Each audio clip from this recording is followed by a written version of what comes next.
He was pulling even with Donald Trump in several polls, but Trump now is at 28% in the latest Reuters poll. Carson down to 11 points. Not too far ahead of Marco Rubio at 8%. Trump, obviously, in the Reuters national poll, ahead by a great deal. Meanwhile, a new poll of New Hampshire voters, though, matters much more. These early primary and caucus states matter much more. Shows Trump gaining support while Carson is dropping. Trump's at 23%. Carson's at 13%, tied with Marco Rubio for second place. Ted Cruz in fourth place at 8%. Jeb Bush, John Kasich tied for fifth with 7%. It's going to be very interesting, Mark Halperin, to see how Paris and the after effect of Paris shakes that poll up moving forward. I would expect actually Jeb Bush to move up. Those seven people that are just up there on those New Hampshire numbers, those 7 people now are fighting for the nomination, and they're fighting to show that they're ready to be commander-in-chief in January of 2017. Yep. And I think you see Trump is rated high on strength. Trump is rated high on dealing with ISIS. It's up to the establishment candidates, including Jeb Bush, who's giving a big speech today at the Citadel on his vision of national security, to say to the voters, you know what? You need somebody who understands this stuff and has done it. I make no comparison between Donald Trump and Ronald Reagan, but we can have this conversation and you'll understand, because we can remember it. Some of the kids don't out there that are watching. But I do remember in 78, 79, 80, Ronald Reagan being called an amiable dunce, treated with about as much contempt in the national press as Donald Trump is now. Donald Trump is now, not comparing the two, but just like Ronald Reagan showed strength on the Panama Canal Treaty, which most foreign experts would say was a foolish position for Ronald Reagan to take, just as he spoke, tough on the Iranian hostage crisis, you have Donald Trump, who is the exact opposite. And he would take this as an honor, as would Obama supporters, as what Barack Obama was in that G20 press conference. If you don't like Barack Obama's leadership, then if you're in the Republican Party, this may be Donald Trump's time. As counterintuitive as it might sound, I said this on Sunday after he had that rather remarkable sort of ranting appearance. Right. I said, at this point in time, after Paris, people may want the big man theory, the strong man theory, and that's what he projects, in contrast, many would say, critics would say, to what we're seeing from the administration. I'm not putting myself in that. I'm just saying that is the contrast of strength and force. They were celebrating in the Carter White House in the late 70s when they saw Reagan moving up, and when he got the nomination, they thought that they had dodged a bullet because Ronald Reagan could never be elected president of the United States. I have a quick question, though, for the table. What did you make of Mitt Romney's foreign policy op-ed? Was that saying, if you're looking for an alternative and if things get deadlocked, I'm still in the game? Is he going to jump in? All of a sudden, an op-ed from Mitt Romney on foreign policy in the Washington Post? I don't see the logic of it at this stage. I mean, really? It's a convention or bust. If he's in this game, it's because no one can get a majority of the delegate. But I think one reason he jumped in is he looks at the 4 establishment candidates, Christie and Rubio and Kasich and Bush, and he says our nominee must be one of those 4. And I think he wants to set an example for them. So he's not including Cruz. He wants to frame that argument. He wants to frame it and give them a model to go for. But most Republican establishment figures believe that this is going to end up at a brokered convention if Donald Trump continues to. But Ben Carson's falling off. I suspect we're going to see that fall continue. Yeah. Mark Halperin and I have held the position, and I think, Mark, you still hold it now. If Donald Trump wins Iowa, there's not going to be a brokered convention. There's not. It's going to be a Donald Trump coronation. I think you're right. And so the establishment may still be fooling itself. Still to come, reports that intelligence officials were listening to chatter that seemed to indicate a new attack was coming. NBC News Justice correspondent Pete Williams joins us with the latest on the investigation. We'll be right back.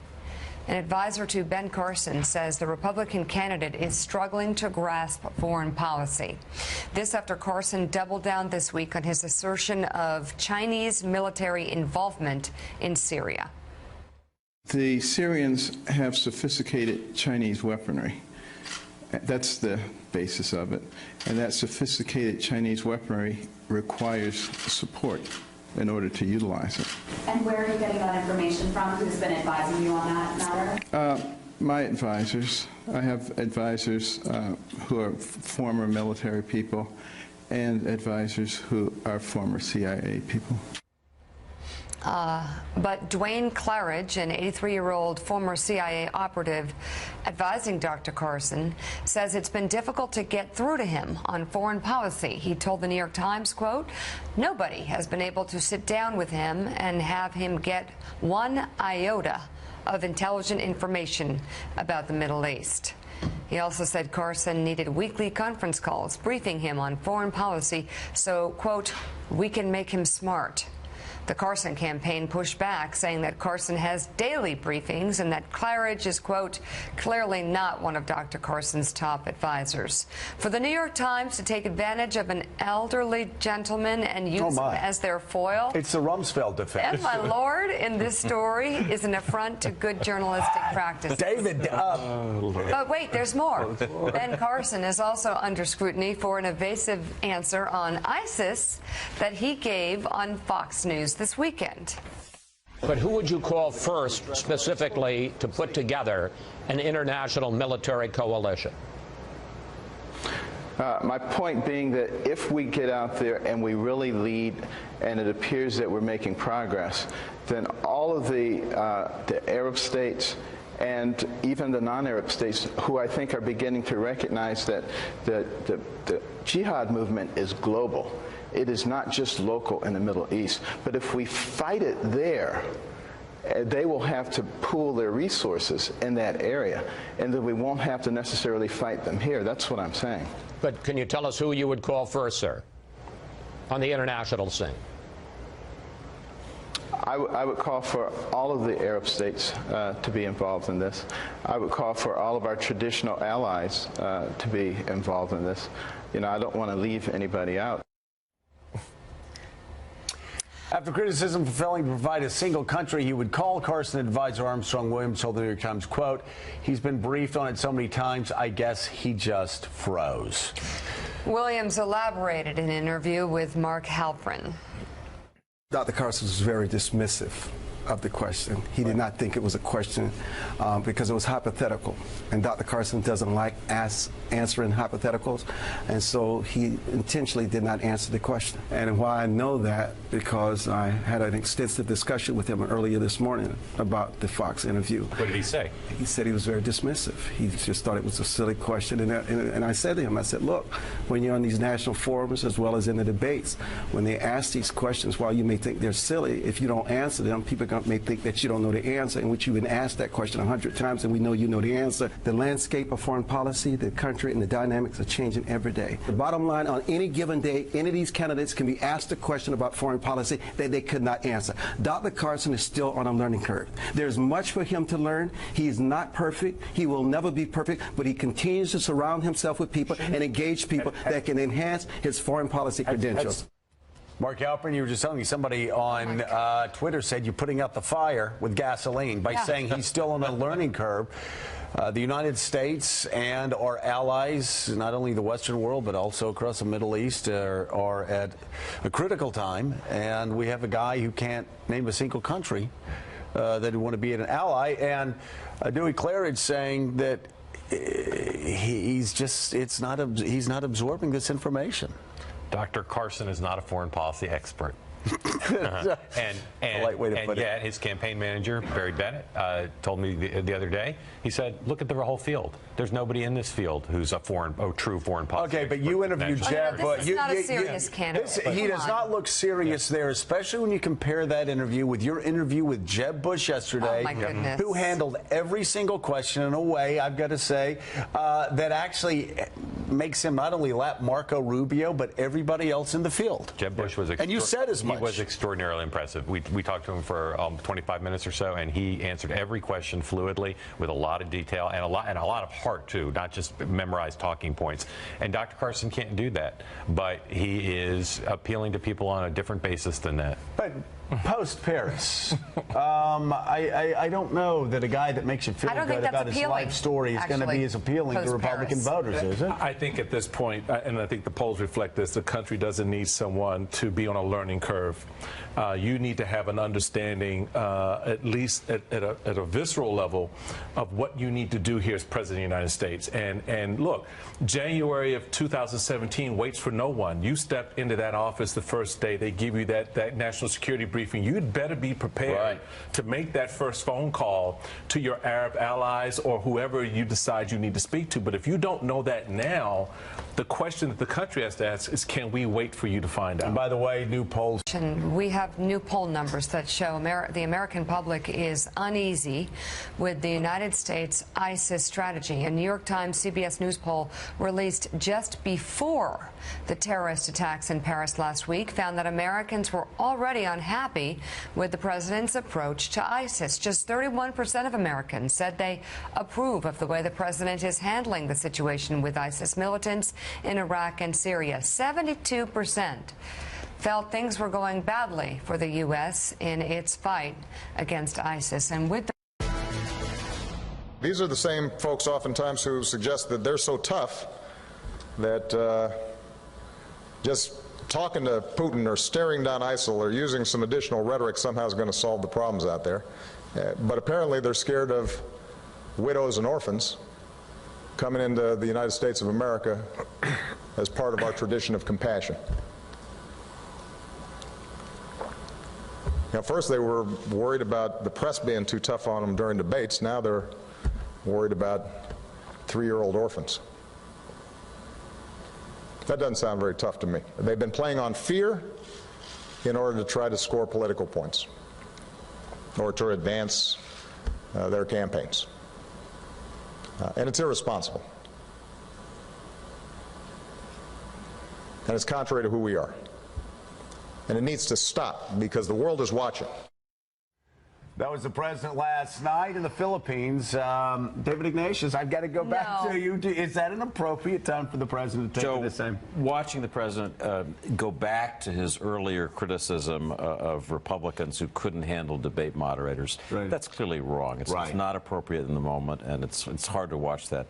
His point that these arguments keep out Syrians, keep out Muslims, is contrary to our traditions, I think is right. I think that we are an open country. That Statue of Liberty tells us the world that. And I think his argument that in terms of our national security, our position in the world, we need to send a different message to the world, I think that's also right. But I agree entirely that the tone he used, the political cut of it, that was wrong. He just, he considers a lot of people out there posing right now, and it's irritating him, but sometimes, well, it is irritating. Sometimes as commander-in-chief, it's better to just ignore the irritating. Well, we've been actually, watching to the unite news. the country, yes. Well, that's actually on all of us, Joe. Yes. We have one president.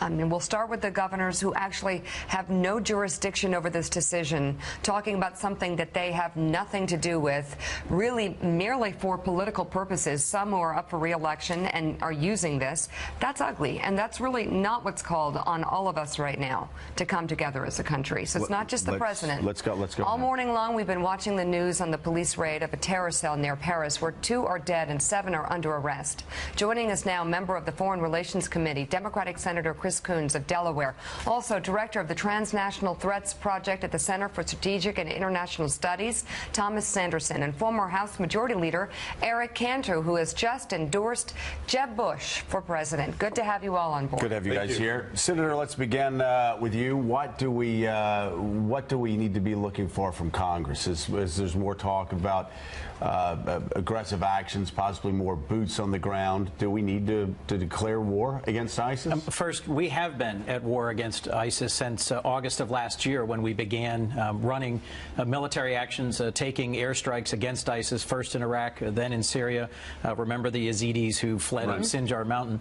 The president sent an authorization for military military force up to Congress in February of this year. We haven't taken it up. We haven't debated it. We haven't authorized it. We should.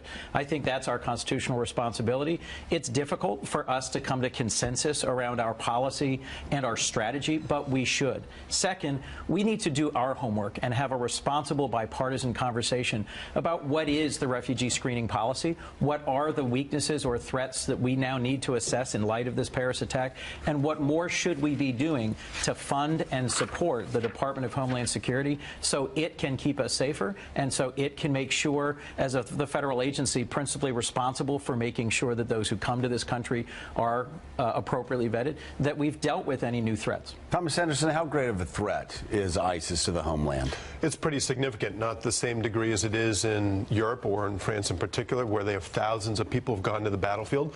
But we do have hundreds of individuals here who have either tried to go or who have gone and who could come back and attack. But it's more the inspired individuals who are heeding the call of ISIS to kill them where they are or attack in place that is a real concern here. And what do we do? Eric Cantor, obviously, you're spending a good bit of time in Republican leadership. In times like these, what do we need to do as a country? Does the Republican Party have a responsibility to be seen as a willing partner with the President of the United States? I don't think there's any question that when we saw the unfolding of the horror and the terror on the streets of Paris last week, that this sent shockwaves through the communities across America, and people are scared. And I do think that, yes, the parties need to work together. And that's why when we see the President talk like he just did, it really does rile up some people to say, hey, wait a minute, what we're doing is not working. We're scared.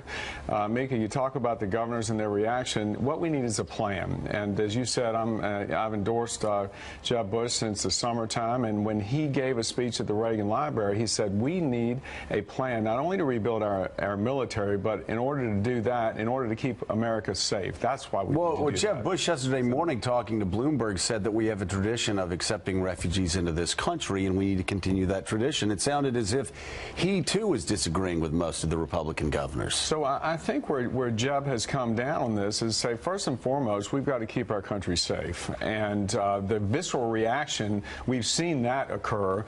But Jeb has also said we've got to be sure that our vetting process is something that actually works. So we have one, first of all, correct? Yes. Yes. Okay, so we're at least having a conversation where we all agree that there is one. Process. I have it here. It is not as complete as other vetting processes because it is hard to go back and get information from the state of Syria on the people who want to come to this country. Well, that is usually the case that you are dealing with when you're dealing with refugees and people who are persecuted and running from their homeland.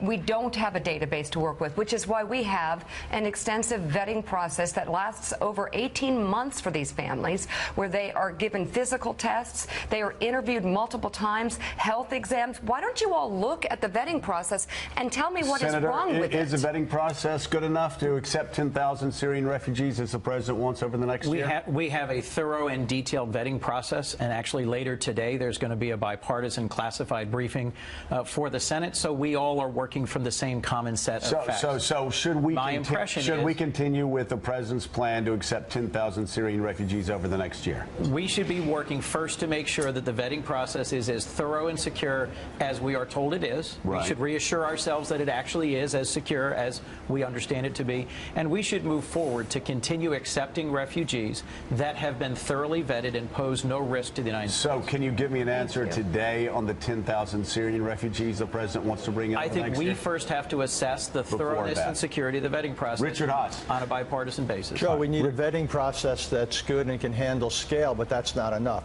We also need a policy of integration, that once people who are vetted or let in, that they are integrated as fully as they can within that society.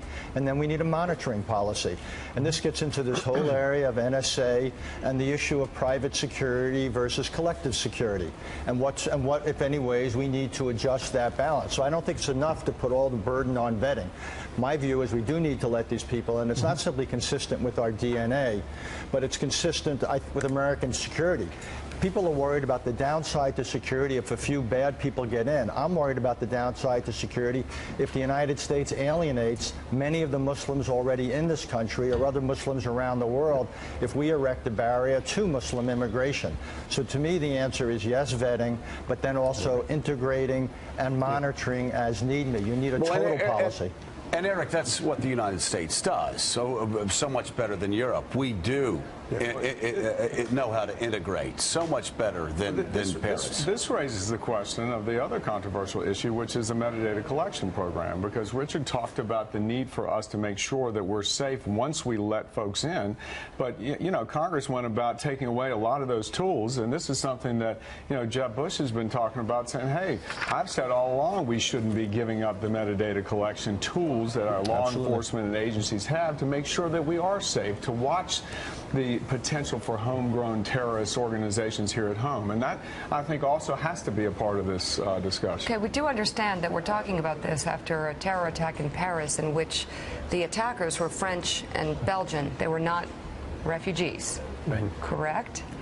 Well, I don't know if all that has been. I don't know if all that has been definitively determined. But largely so, yes. Yeah. Largely so. But that reinforces the need then to have a surveillance program, a way of monitoring wherever the people have come from, wherever they visited.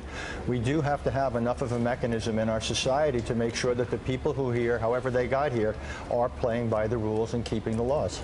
Richard Haass, thank you. Senator Chris Coons, thank you very much. Thomas Sanderson and former Majority Leader Eric Cantor, thank you as well. And still ahead, the latest information from the ground in Paris following the police raid on a terror cell which left 2 dead and 7 under arrest. Stay with us.